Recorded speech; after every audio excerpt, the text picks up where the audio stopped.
Koishikawa Miki is a typical happy-go-lucky schoolgirl with a perfect home life.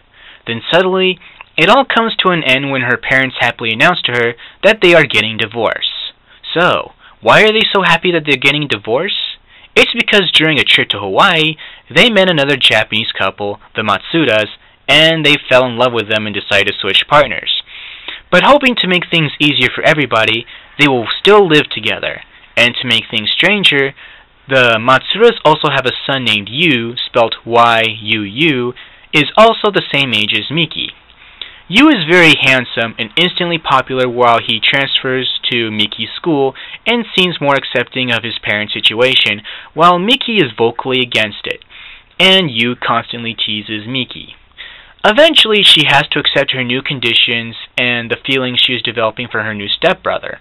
And along this crazy journey, will be Miki and Yu's friends who get in their way of their budding romance, and at the same time they all have their issues they have to deal with. The thing that makes this romantic comedy unique is its particular love triangle. I'm not sure if you can call it a love triangle, but this love polygon. It's not just a triangle, it could go as far as, 10-sided, I don't know. But it's not all forced on the audience from the beginning, but something that progresses and builds upon along the way and is well organized enough to follow along. You get an idea of who is who and who is in love with who, etc. I found this anime really fun because despite its large cast, you get to know them and find a way to connect to a certain character in their relationship.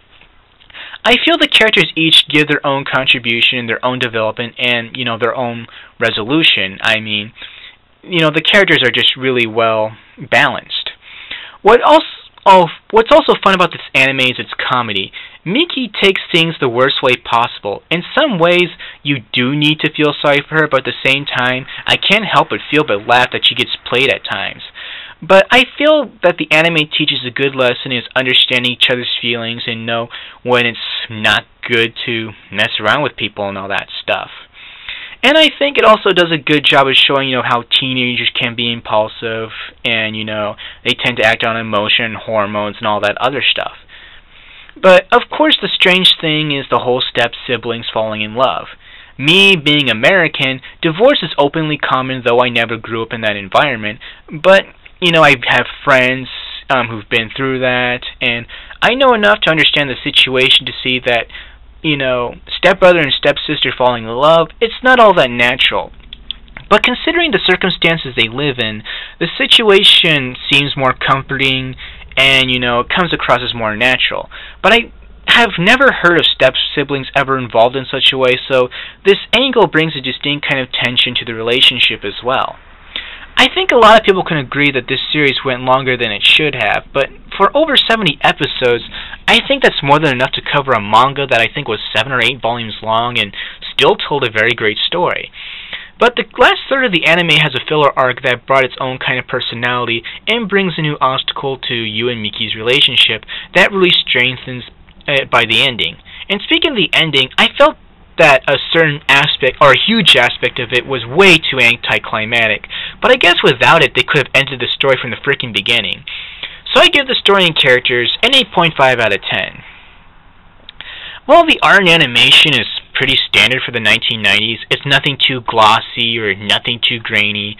The art and animation just works for what it is. It's a romantic comedy, so don't expect anything, really flashy or over the top or, going all Kira Jesus or, Cloud Jesus and all that other over-the-top shit. I feel the character designs, of course they're very generic, are still respectfully diverse and does a great job in conveying the emotions and demonstrating the drama. Yes, there are typical cliches such as blue hair and all that, but, it's anime after all, what the fuck. The kiss scenes are romantic, and I feel that the affection of the embracing is believable.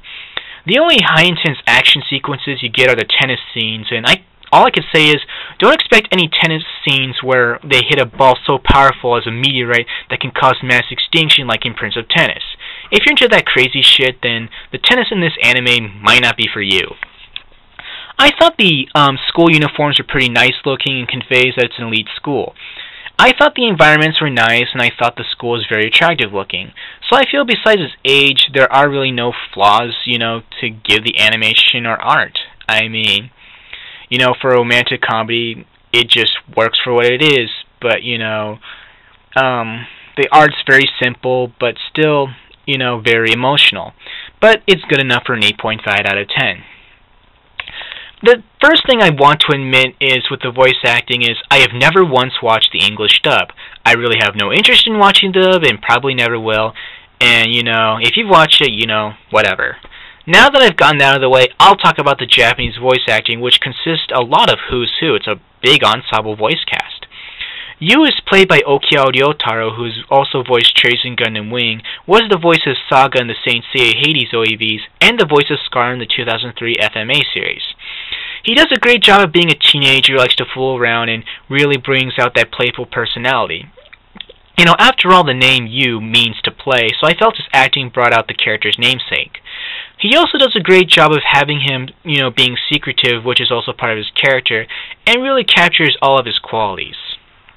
Koda Mariko, who plays Miki, who I believe is more famous as a singer in the 1990s, really does a good job of having some of those cliche traits, but I felt were appropriate in relation to the story.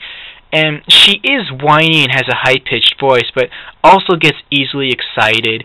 And I feel she just does a very great job of being a teenage girl who's just very sensitive. And, just expects, the perfect things out of life. Another big name is Furuya Toru, the voice of Amuro Ray in Tuxedo Mask and Pegasus Seiya, as the voice of their teacher, Mr. Namura. He comes across as friendly and also paternal. And then there's also my favorite Seiyu himself, Midorika Hikaru, as the voice of Michael. He comes across as really energetic and silly and positive. And I also know the voice of Sonic plays Ginta and the voice of Sailor Mercury plays Arimi, who also looks exactly like her. So I got really nothing but positive things to say. And if you're a Seiyu buff, I strongly recommend this anime for the Seiyu cast alone. The soundtrack is also a personal favorite of mine. The opening theme Egao ni Aitai, sung by Koda Mariko, is very energetic, tells the qualities of a schoolgirl in love, which is in tune with the series. The ending themes are also relaxing and appropriately romantic, and, appropriately reflects the atmosphere of that particular story arc of that season. The song that will stand out the most is the insert song called Moment, which is also sung by Koda Mariko. You'll hear it in almost every episode and just never gets old. It really knows how to intensify the mood, whether it's sad, happy, or just makes you anticipate what's next. It really sucks you in. You don't really have to understand the lyrics or the lyrics. The melody, the instrumentals, the hook, everything about it is enough to just pull you in without understanding Japanese. And it's easy to conclude that I give the music and voice acting a 10 out of 10. If anyone is looking for a quality romance anime, I strongly recommend this title. If you need a gateway to the romance genre, then this is a good title to watch. I think some people are, too pussy to get past the 90s style, but, I like 90s anime a lot, and that's a period when, I became an anime fan. The anime also has tragedy and comedy. You will laugh, you will maybe cry. I thought this anime was very well organized in introducing and maintaining its cast. I understand that the original manga author did have some issues with the animated series. She felt the kissing scenes were way too excessive, and I'll admit, there is a lot of them.